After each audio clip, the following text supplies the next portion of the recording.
বট বাহিনীর জন্য দুঃসংবাদ। সংসদে প্রশ্নোত্তরকালে সালাউদ্দিন আহমেদ সাহেব বলেছেন যে সাইবার সুরক্ষা আইনকে ওনারা আরেকটু আপডেট করে আরও কঠিন করে সাইবার সুরক্ষা আইন 2026 নামে আইন প্রণয়ন করতেছেন, সেটা ড্রাফটের উপর কাজ করা শুরু করেছেন। তো মূল উদ্দেশ্য হচ্ছে যে বট বাহিনীরা যে ফেসবুকে বা অন্যান্য সোশ্যাল মিডিয়াতে প্রধানমন্ত্রী তারেক রহমান, ওনার ফ্যামিলি প্লাস অন্যান্য মান্যগণ্য ব্যক্তিদের নামে নানা রকম অপপ্রচার করে, এআই দিয়ে ছবি বানায়, এটা ওটা করে, তারপরে ফেক আইডি খুলে নানা রকম গুজব ছড়ায় বা খারাপ খারাপ কথাবার্তা বলে। তো সেগুলি কন্ট্রোল করার জন্য ওনারা সাইবার সুরক্ষা আইনকে আরও শক্ত করতেছে।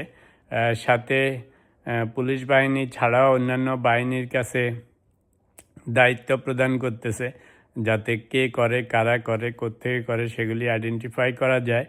প্লাস ফেসবুকের যে আসল কোম্পানি মেটাকেও 24 ঘন্টার মধ্যে ওই সমস্ত কন্টেন্ট অপসারণের জন্য বাধ্য করা হবে। তো সালাউদ্দিন সাহেব বলেছেন যে পাশের দেশে বা অন্যান্য দেশে এই সমস্ত সাইবার সুরক্ষা আইন দিয়ে এগুলি ফেসবুক, মেটা বা অন্যদেরকে বাধ্য করানো হয় কন্টেন্ট অপসারণে বা কন্ট্রোল করায়। তো জিনিসটা ভালো দিক খারাপ দিক দুটোই আছে। আমরা যারা সোশ্যাল মিডিয়াতে নানা রকম কন্টেন্ট ক্রিয়েট করি, তো একদিকে সুবিধা হবে যে অপপ্রচার বন্ধ হবে। যারা ফেক কারবার করে তাদের জন্য টাফ হবে, তাদেরকে ধরবে, কিন্তু ইন দি প্রসেস আমরা যারা ভালো মানুষ আছি, মানে ভালো কন্টেন্ট ক্রিয়েট করি, কোনো রকম অপপ্রচার নাই,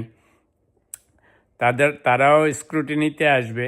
কারণ একবার যদি সরকারি লোকজন আপনার আইডি চেক করা শুরু করে, তো সবসময় খারাপের মধ্যে কিছু ভালোরাও ফেসে যায়, স্বাধীনতা খর্ব হয়। কারণ এগুলি হচ্ছে সব জাজমেন্টাল।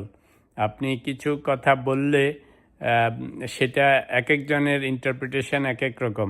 আপনার কাছে মনে হবে আপনি সাধারণ পলিটিক্যাল অ্যানালিসিস করছেন বা সাধারণভাবে মতামত দিচ্ছেন, কিন্তু যারা অন্য পক্ষে বসে সেগুলিকে জাজ করবে, অ্যানালিসিস করবে, স্পেশালি আইনশৃঙ্খলা বাহিনী, তো সেটা ওনাদের কাছে কীরকম হবে, ওনারা কিভাবে নেবেন যে এটা খারাপ না ভালো, অবভিয়াসলি ইন্টারপ্রিটেশনের উপর ডিপেন্ড করবে। তো আনফর্চুনেটলি স্বাধীনতার, যে কোনো জিনিসের স্বাধীনতার খারাপ ভালো দুদিকই আছে। আমরা সংবাদপত্রের স্বাধীনতা চাই, সোশ্যাল মিডিয়ার স্বাধীনতা চাই, কিন্তু রেসপন্সিবিলিটিও পালন করতে হবে। এখন আমরা যদি উল্টো পুল্টো জিনিস প্রচার করি, লিখি, অ্যাডভান্টেজ নিয়ে, তো অবভিয়াসলি কন্ট্রোল আসতেই হবে। কারণ আপনি যদি নিজেকে কন্ট্রোল না করেন, তাহলে অন্য কেউ কন্ট্রোল করবে, এবং এই ক্ষেত্রে সরকার।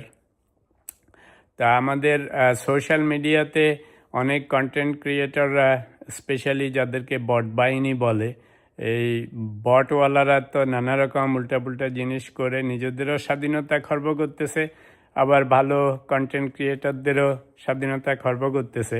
বাট রিগার্ডলেস, এখন কিছু করার উপায় নেই, এদেরকে তো কন্ট্রোল করতেই হবে। সেই ক্ষেত্রে যদি আমাদের কিছু স্বাধীনতা খর্ব হয়, কি আর করা।